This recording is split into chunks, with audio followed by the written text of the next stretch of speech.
Good evening, ladies and gentlemen. So I'm back with another Conquerors Blade video, and this time around I'm going to be detailing out some more information which we have got for Season 5. Plus, I'm going to be showcasing you a load of different pictures about the new and upcoming season, which should be dropping in the next few weeks as well. So Season 4 is very slowly coming to an end with the last week of challenges this week.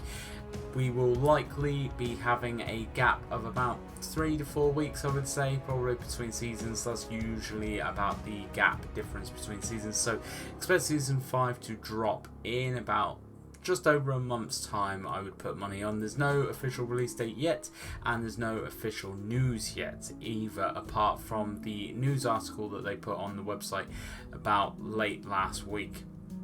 So if you've not yet read that, I will leave a link in the description box for you. It does detail what kind of things are coming into Season 5, however they are not very specific or detailed about what is coming in, and it leaves a lot for you to kind of read around and kind of make your own assumptions about it. However, this video I am going to be covering a bit more in detail about the units, the map, and also some potential new weapon skins as well. So quite a lot of stuff coming up in this one. If you've not yet watched my previous Season 5 video, then definitely go back and have a look at that, because I actually talk about a lot of stuff in that video, and actually I think I was pretty bang on with what I was chatting in that video, because it doesn't sound like, and it doesn't look like, a lot has changed since I've done that video. We've just been given a little bit more detail about actually what to expect. So first off, I want to go into the new map, which is the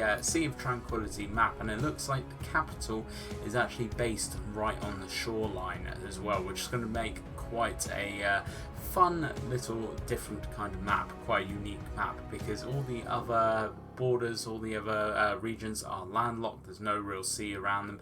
However, this one's got a big puddle of water right in the middle of it. It's going to be quite interesting to see.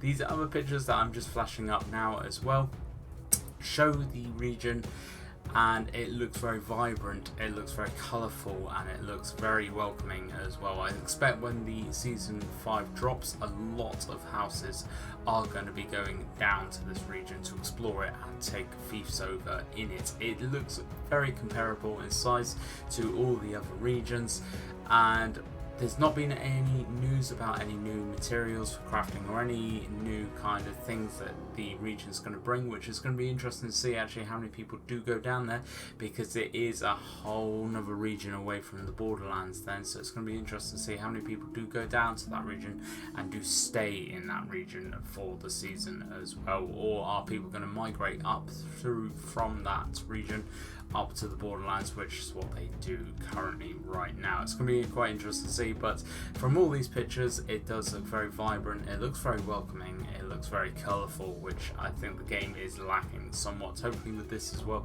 it's going to bring new field maps, it's going to bring new siege maps as well, which I'm really hoping, potentially as well, really hoping it brings a new kind of game type, which we played back in Season 4 a few weeks ago with pushing the boat. Hopefully there is going to be something very comparable in terms of a map coming, and using the new region as kind of a basis for that. That'd be quite cool to see. So just moving on now to another screen which we actually found and was sent over to me. And now this guy, what we originally thought was it's showcasing a new weapon. We originally thought it was just a big two-handed axe coming into the game. However, part of the news which the developers did give us on the website is there is 11 new weapon skins coming in for 11 weapon types. There are currently 11 weapons in the game, which makes us now think that this is a new skin for them all, and if it is looking pretty damn sick. This is the only weapon so far I've managed to find anything for. I'm going to keep on looking. If I find anything else, I will definitely be doing another video on it as well. Moving on into the units. Now these guys are pretty much 100% confirmed. So the first unit you have is the kind of grenadier kind of guy that looks like he's got a bunch of different grenades he's going to rock up and chuck at people. And now hopefully these are going to be doing like splash fire damage. I can see this guy probably being either a tier 3 or a tier 4 unit. I don't expect this is going to be the tier 5 unit. This is going to be one of the lower ones, I believe. So I think these guys are going to be fairly squishy. I think they're going to do a lot of fire damage, but not a thing that's going to like really change the game up. But it's going to be able to block off and cover bottlenecks and choke points in a lot of fire very, very quickly. So if you ever get a load of attackers or defenders literally like crushing into each other and just bubbling up, then you'll be able to use these guys to inflict a lot of fire damage, just kind of like the Scorpio artillery pieces right now. However, these guys are going to be mobile, running about and chucking grenades at people. It's going to be quite interesting to see how these guys play out actually. Moving on to the second guy. Now this guy we originally thought had a flamethrower type weapon, and I'm going to just show you another image in a second, but it is confirmed this guy is going to be a flamethrower type unit. So it's going to be interesting to see actually how much ammo, how many people are in this unit, and how it's going to affect the different games. These guys are going to be fantastic, I think, in sieges, in bottlenecks, and in choke points. I think these guys are really going to shine. Now, I can see these guys being either tier 4 or tier 5. But if I had to put money on something, I would say the tier 5 unit. So I think you're going to be having to do a lot of challenges to unlock these guys. I don't think there's going to be as many people in the unit, just like the Falconettis right now.